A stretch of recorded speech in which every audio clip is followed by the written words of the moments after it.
لما كنت حامل في بداية الجواز ما كنتش فاهمة اي حاجة، ولا كنت فاهمة جسمي اصلا بيحصل له ايه. عيلة صغيرة اتجوزت فلقيت نفسها حامل، فمش فاهمة حاجة. اقل كلمة بتخليني اعيط. يعني انا فاكرة مرة جوزي دخل عليا البيت لاني لابسة حاجة مش فاكرة هي ايه، قال لي ايه اللي انت لابساه ده؟ الكلمة دي خلتني اعيط طول الليل. في مرة كنت عند الكوافيرة، في البنت اللي بتعمل لي وشي متضايقه جدا من كتر الضغوطات اللي عليها والشغل الكتير.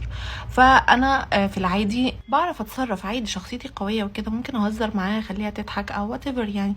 المهم لقيتني باخد نفسي وبمشي من غير اي كلام، وقعدت جوه العربيه عماله بعيط، بس دخلت في هستيرية عياط. يعني بجد الموقف مش مستاهل. واحده ست من اللي بيشحتوا في الاشارات وقفتني في مره، فبتقول لي يا مدام ممكن تساعديني ومش عارف ايه. فقلت لها ايه مدام دي؟ هو انت شايفاني مدام قدامك؟ راحت قالت لي هو انت مش حامل تبقي مدام؟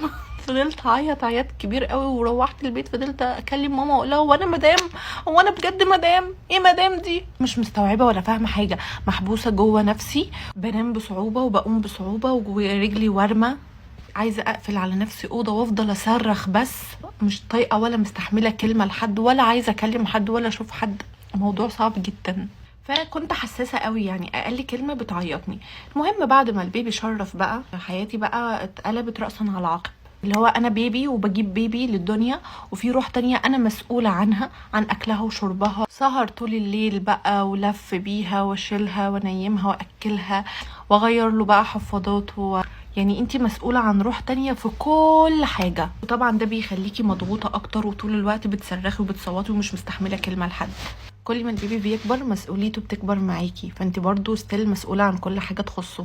فالناس اللي فاهمة ان الموضوع ده لا يا جماعة خالص، الستات اللي بتصرخ وتصوت وتزعق كتير وهي حامل او هي متجوزة او هي وام، الموضوع مش دلع خالص. يا ريت لو تستحمل مكانها 5 دقايق بس وشوف هيحصل لك ايه. عشان كده قبل ما تاخدي الخطوة دي اعرفي انت داخلة على ايه كويس، ولازم تبقي مهيئة ليها. مش شرط تعمليها عشان كل اللي حواليكي بيعملوها لو انت مش مستعدة لده.